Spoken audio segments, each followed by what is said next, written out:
Welcome to the Breve Music Podcast. I'm your host, Jermaine Harris. In this episode, I'll be discussing music distributors. If you've done any research for music distribution companies, you've probably come across DistroKid and CD Baby. So I'll start off by comparing those two companies, but I'll also include a couple more distributors that you may not have heard of. DistroKid is a very popular music distributor that launched in May of 2013. Their upfront pricing and ease of use are two big reasons why people love the service. Like all popular music distributors, DistroKid does not take any ownership over the music that you publish through them. Instead, you pay a monthly or annual fee to publish your music on all of the popular streaming services like Spotify and Apple Music. You can also pay DistroKid a one-time fee per release to keep your music published, even if you don't continue paying the monthly or yearly fee. This is different from some music distributors that have a free tier, but instead take a percentage of streaming income, which is usually somewhere between 10 to 15%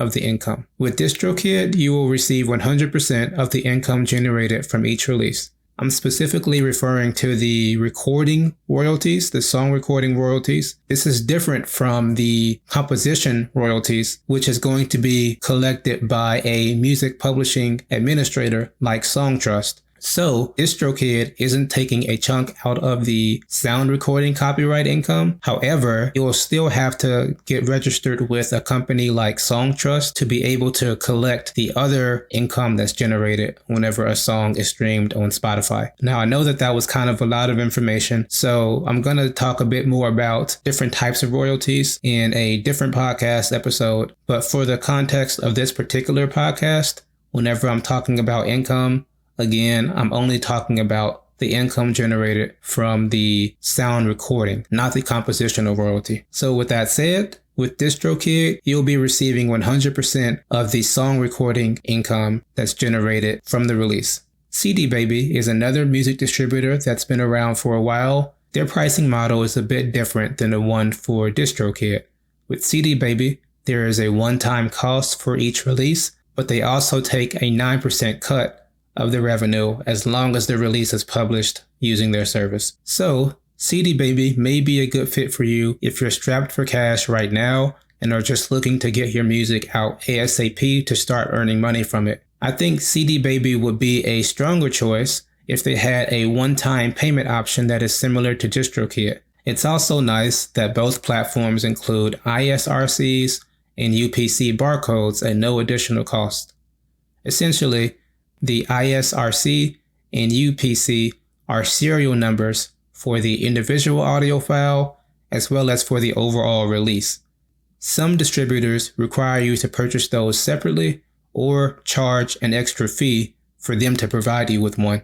A couple lesser known music distributors are Rootnote and Lander. Now, I've personally used these two services myself as well as DistroKid. So I'll be talking a little bit from my personal experience, but also just from what you can see on their website as well. So Rootnote is actually the first music distributor that I used when I began my music publishing company. They have a free tier, which is great, but they do keep 15% of your income. They also have a premium tier where you can keep 100% of your income, but you'll have to pay a fee for each release, but also pay a yearly fee of about $10 to keep all of your premium releases eligible to pay you out at 100%. Lander is an increasingly popular music distributor. They have a free tier as well as premium tiers that are based off of which services you like to use. Lander currently has their own plugins, samples, courses, as well as an AI-supported mastering service, in addition to their typical music distribution services. I like to use Lander because their website looks great and they have a lot of services. Their lowest distribution tier, I believe, is $24 a year, but the one that I have is about $90 a year to get unlimited distribution, and I get 100% of the income. I just like that their file management system on their website looks nice, and their customer support is pretty good, pretty helpful. I primarily use Lander because of the system that they have to get cover licensing. I love that I can pay, I believe it's $15, and then Lander's going to take care of getting the license secured so that way I can actually publish a cover song. The one caveat with that is that you have to actually publish the song through Lander if you're using their service. Like I said, if you pay the $15 to them, you have to actually publish the song with Lander. You wouldn't be able to use that license with any other distributor. So that's one thing that does suck about it. However, their customer support is great. Their website is nice.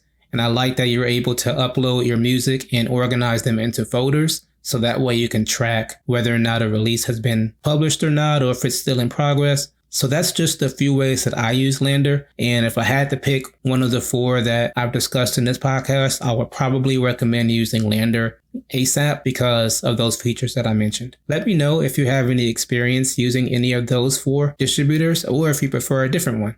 Thanks for listening.